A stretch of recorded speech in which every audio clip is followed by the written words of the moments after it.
తెలంగాణ భవన్కు భారీగా పోలీసులు చేరుకున్నారు. ఇక బీఆర్ఎస్ కార్యకర్తలు కూడా పోటీగా కదిలి వచ్చారు.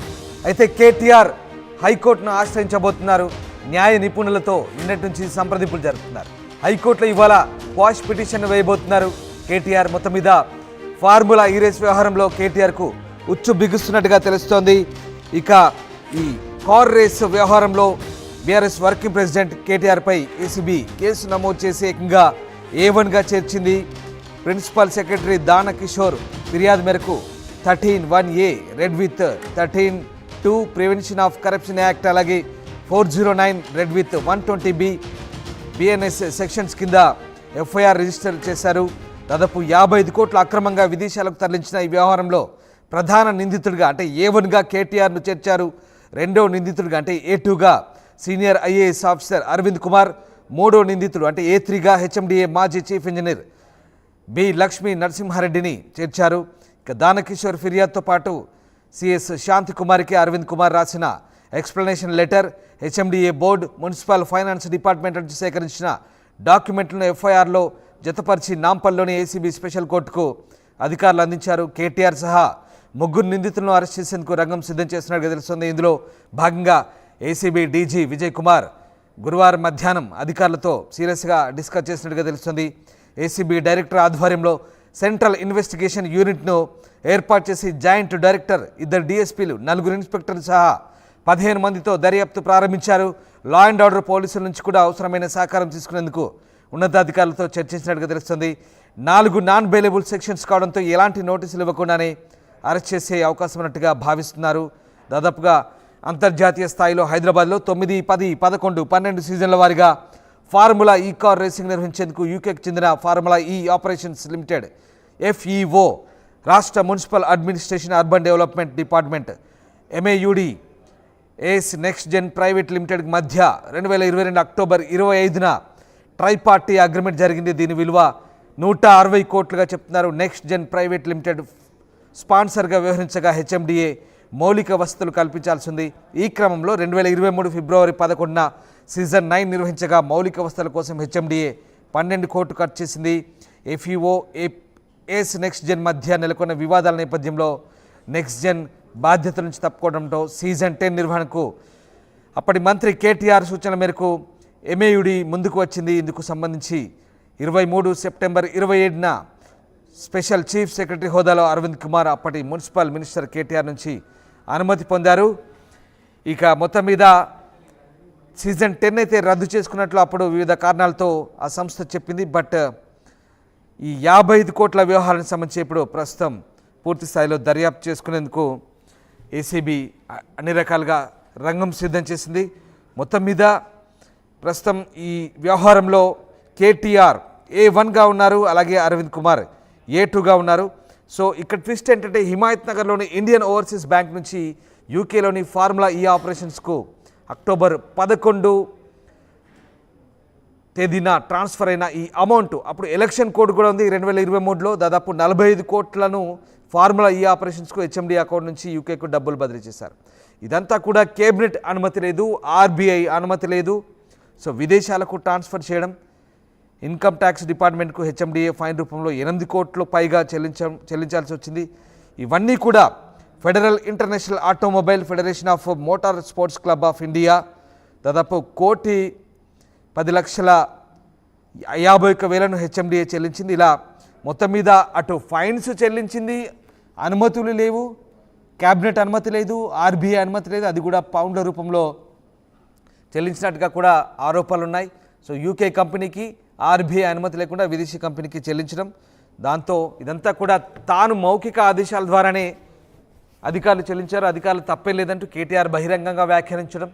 సో ఇవన్నీ కలిపి కేటీఆర్ను A1గా చేర్చేందుకైతే ప్రస్తుతం ఈ ఫార్ములా ఈ రేస్ వ్యవహారంలో ఈ వ్యవహారం కేటీఆర్ మెడకు ఉచ్చు బిగుస్తున్నట్టుగానే మనకు అర్థమవుతుంది. ఇక 4 సెక్షన్లు పెట్టారు, రకరకాల సెక్షన్లు. ఇక్కడ కేటీఆర్ పైన ఏసీబీ సెక్షన్లతో పాటు కొన్ని BNS సెక్షన్లు కూడా పెట్టారు ఓవరాల్గా. సో ఈ వ్యవహారంలో నాన్ బెయిలబుల్ కేసులు కూడా ఉన్నాయి. సో ఏం జరగబోతుంది? కేటీఆర్ మెడకు ఉచ్చు బిగుస్తోందా? కేటీఆర్ అరెస్ట్కు రంగం సిద్ధమవుతుందా? ఇవాళ కేటీఆర్ను అరెస్ట్ చేస్తారా? ఏం జరుగుతుంది? తెలంగాణ భవన్లో కూడా హైడ్రామా కొనసాగుతున్న నేపథ్యంలో భారీగా పోలీసులు కూడా అక్కడ చేరుకున్నారు. నిన్న రాత్రి అంతా కూడా హైడ్రామా కొనసాగింది.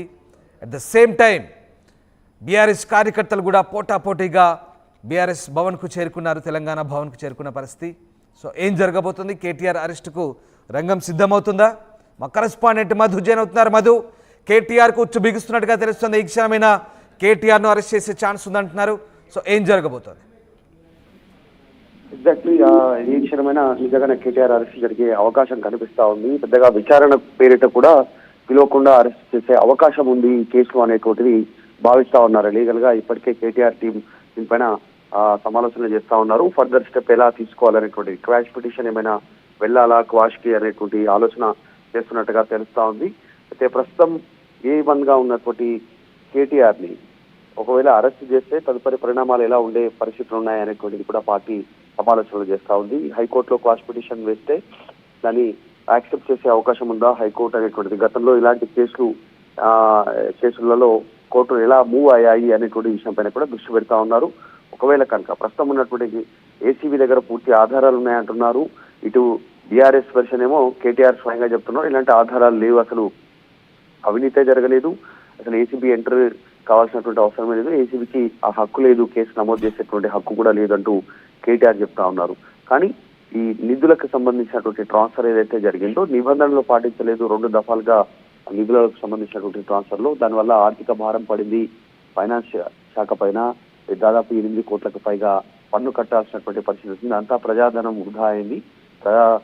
ప్రజాప్రతినిధిగా ఉంటూ వీటన్నిటికి సంబంధించినటువంటి విషయపైన క్లారిటీ ఉండి కూడా ఆ టైంలో అవగాహన కలిగి ఉండి కూడా నిర్ణయం తీసుకోవడం వల్ల జరిగినటువంటి నష్టం, ప్రజలకు నష్టం జరిగింది. ప్రభుత్వ ఖజానా నుంచి ప్రభుత్వ సొమ్ము, ప్రజల సొమ్ము ఖర్చు పెట్టాల్సినటువంటి పరిస్థితి అనేటువంటి అంశాన్ని మెన్షన్ చేస్తా ఉన్నారు. మనం చూస్తా ఉన్నాం అరవింద్ కుమార్ కానీ బిఎల్ఎన్ రెడ్డి కానీ ఈ కేసుకు సంబంధించిన ముగ్గురిపైన ఎఫ్ఐఆర్ నమోదైంది. దాంతో కాస్త ఆందోళన ఉంది మరి ప్రభుత్వ నిధుల దుర్వినియోగానికి సంబంధించినటువంటి విషయంలో. ప్రస్తుతం ఎఫ్ఐఆర్ నమోదు కావడంతో క్వాష్కి వెళ్ళాలనేటువంటి ఆలోచన చేస్తా ఉన్నారు. క్వాష్కు వెళితే హైకోర్టు యాక్సెప్ట్ చేసే పరిస్థితులు కూడా ఉండకపోవచ్చు ప్రస్తుతం అనేటువంటి చర్చ కూడా కొనసాగుతా ఉంది. కానీ లీగల్ గానే ముందుకు వెళ్ళాలి అనేటువంటి ఒక అంశాన్ని బీఆర్ఎస్ భావిస్తా ఉంది. నిన్న కూడా కేటీఆర్ మీడియా సమావేశంలో మాట్లాడుతూ లీగల్ గా అన్ని అంశాలను లీగల్ గానే మేము చూస్తాం, లీగల్ గానే ముందుకు వెళ్తాం అనేటువంటి ఒక స్టేట్మెంట్ కూడా చేశారు. చూడాలి ఏం జరుగుతుందో. పెద్ద ఎత్తున నిన్న రాత్రి పెద్ద ఎత్తున బీఆర్ఎస్ పార్టీ శ్రేణులు తెలంగాణ భవన్కి వచ్చాయి. ఈ రోజు కూడా తెలంగాణ భవన్ వద్ద భారీ ఎత్తున పార్టీ శ్రేణులు జమ అవుతా ఉన్నాయి, సమాయత్తం అవుతా ఉన్నారు. ఆల్రెడీ ఈ రోజు అసెంబ్లీకి కూడా ఉంది. అసెంబ్లీకి కేటీఆర్ వస్తారా లేదంటే తెలంగాణ భవన్కి వెళ్ళనున్నారా అనేటువంటి చర్చ కూడా కొనసాగుతోంది. సో కొద్దిసేపట్లో దీనిపైన క్లారిటీ వచ్చే అవకాశం ఉంది. ప్రభుత్వ వర్గాల సూచనల మేరకు 2 రోజుల్లోనే దీనిపైన పూర్తి స్థాయిలో అరెస్టులు ఉన్నాయనేటువంటిది సమాచారం బయటికి పొక్కుతూ ఉన్నటువంటి సిచ్యువేషన్ ఉంది. సో కాబట్టి కేటీఆర్ అరెస్టు ఈ 2 రోజుల్లోనే ఉండే అవకాశం ఉంది. రైట్ మధు, అంటే ఇప్పటికే ఏసీబీ నిన్నంతా కూడా సీరియస్గా ఒక ఇంటర్నల్ మీటింగ్ అయింది. ఏసీబీలో సీనియర్ ఆఫీసర్స్తో ఒక టీం అయితే ఫామ్ చేశారు. మరోవైపు ఏసీబీ సెక్షన్లు, ఇటు బిఎన్ఎస్ సెక్షన్లు, అందులో నాన్ బెయిలబుల్ సెక్షన్స్ ఉన్నాయి. అలాగే ఈ క్వాష్ పిటిషన్కు వెళ్తే కనుక ఏమైనా ఊరట లభించే ఛాన్స్ ఉందనుకోవచ్చు. ఎందుకంటే ఇప్పుడున్న పరిస్థితుల నేపథ్యంలో ప్రజాధనం దుర్వినియోగం, అలాగే కుట్రపూరిత కోణం, ఇదంతా కూడా ప్రజాప్రతినిధులు ఈ రకమైనటువంటి సెక్షన్లు ఇవన్నీ ఉన్నాయి. సో ఏ రకమైనటువంటి ఛాన్స్ ఉంది? కేసీఆర్కి ఏమైనా ఉపశమనం, కేటీఆర్కి ఏమైనా ఉపశమనం కలిగే అంశాలు ఇక్కడ ఏమైనా మనకు కనబడుతున్నాయా? అంటే కేటీఆర్ చెప్తా ఉన్నటువంటి అంశం ఇక్కడ కూడా డబ్బులు చేతులు మారలేదు, ఆన్లైన్ ట్రాన్సాక్షన్ మాత్రమే జరిగాయి. ఒప్పందం కుదిరినటువంటి సంస్థ ఎఫ్ఈఓ ఫార్ములా ఈ ఆపరేషన్స్ అనేటువంటి సంస్థతో ఆ సంస్థకు సంబంధించినటువంటి కుదిరినటువంటి అగ్రిమెంట్ ప్రకారం ఆ డాక్యుమెంట్ లో ఉన్నటువంటి విధంగానే ట్రాన్స్ఫర్ మాత్రమే జరిగింది. అది కూడా 2 దఫాలుగా ఇప్పటికే మనీ ట్రాన్స్ఫర్ జరిగింది. ఇంకో 3వ దఫా కూడా చేయాల్సిన సందర్భంలో కాంగ్రెస్ అధికారంలోకి వచ్చిన తర్వాత రద్దు చేసుకోవడం జరిగింది. అసలు ఎక్కడ కూడా డబ్బులు క్యాష్ రూపంలో జరిగినటువంటి సిచ్యువేషన్ లేదు. అది కూడా ఓవర్సీస్ బ్యాంక్ ఏదైతే ఉందో ప్రభుత్వానికి సంబంధించినటువంటి బ్యాంకు ద్వారా మాత్రమే ట్రాన్సాక్షన్ జరిగింది. అవినీతి జరగడానికి ఆస్కారమే లేదు. దీన్ని కావాల్సినటువంటి సందర్భంలో కావాలని రాజకీయ కక్షపూరితంగా చేస్తా ఉన్నారనేటువంటి కేటీఆర్ చెప్తా ఉన్నారు. ఈ అంశానికి సంబంధించి ప్రస్తుతం సందిగ్ధత కొనసాగుతా ఉంది అని ప్రభుత్వ వెర్షను, మంత్రుల వెర్షను వేరే ఉంది.